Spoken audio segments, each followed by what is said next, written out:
Easy peasy ആയിട്ടുള്ള chicken cheese sandwich വീട്ടിൽ തന്നെ തയ്യാറാക്കിയാലോ? എങ്ങനെയാണ് തയ്യാറാക്കുന്നതെന്ന് നോക്കാം.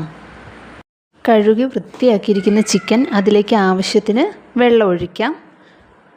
ഇതിലേക്ക് ആവശ്യത്തിന് ഉപ്പ്, കുരുമുളക് പൊടി എന്നിവയിട്ട് തിളപ്പിക്കാം. നന്നായി തിളച്ച് ചിക്കൻ പീസ് വേകുന്നത് വരെ വെയിറ്റ് ചെയ്യാം. ഇളക്കി ഉപ്പ് പാകമാണ്, എരിവ് പാകമാണ് എന്ന് നോക്കുക. നന്നായി തിളച്ചിട്ടുണ്ട്, ചിക്കൻ വെന്തിട്ടുണ്ട്. 20 മിനിറ്റ് കഴിഞ്ഞു. നമുക്കിതിൽ നിന്ന് ചിക്കൻ പീസസ് കോരി മാറ്റാം. നമുക്കിനി ആ ചിക്കൻ പീസിൽ നിന്ന് ബോണൊക്കെ കളഞ്ഞ് അത് നമുക്ക് ഷ്രെഡ് ചെയ്തെടുക്കാം. സാൻഡ്വിച്ചിന് ആവശ്യമായിട്ടുള്ള സാധനങ്ങളാണ് അരിഞ്ഞു വെച്ചിരിക്കുന്ന tomato, cucumber, cheese, capsicum, onions. ചിക്കനും ഷ്രെഡ് ചെയ്തെടുത്തിട്ടുണ്ട്. നമുക്കിനി ഇതിന് വേണ്ട മസാല ഫില്ലിംഗ് റെഡിയാക്കാം. അപ്പോൾ അരിഞ്ഞു വെച്ചിരിക്കുന്ന സാധനങ്ങളും അതോടൊപ്പം തന്നെ ചിക്കൻ മയോനൈസും കൂടെ ആഡ് ചെയ്യാം. പെപ്പറും കൂടെ ആഡ് ചെയ്യുന്നുണ്ട്. ഇത് നന്നായി മിക്സ് ചെയ്ത് നമ്മുടെ ഫില്ലിംഗ് റെഡിയാക്കാം. ടോസ്റ്റർ ചൂടായിട്ടുണ്ട്.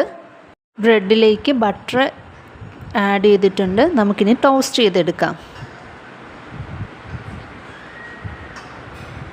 അങ്ങനെ നമ്മുടെ ബ്രെഡ് ടോസ്റ്റ് ആയിട്ടുണ്ട്. നമുക്കിനി ഇതിലേക്ക് അരിഞ്ഞു വെച്ചിരിക്കുന്ന കുക്കുംബർ ഓരോ പീസായിട്ട് വെച്ച് കൊടുക്കാം. സൈഡ് കട്ട് ചെയ്യുന്നത് കൊണ്ടാണ് സെൻറ്ററിലായിട്ട് വയ്ക്കുന്നത്. അടുത്ത ലെയർ ടൊമാറ്റോ വെച്ച് കൊടുക്കാം. ഇനി അതിന് മുകളിലേക്ക് ഒരു പീസ് ടോസ്റ്റഡ് ബ്രെഡും കൂടെ ആഡ് ചെയ്യാം.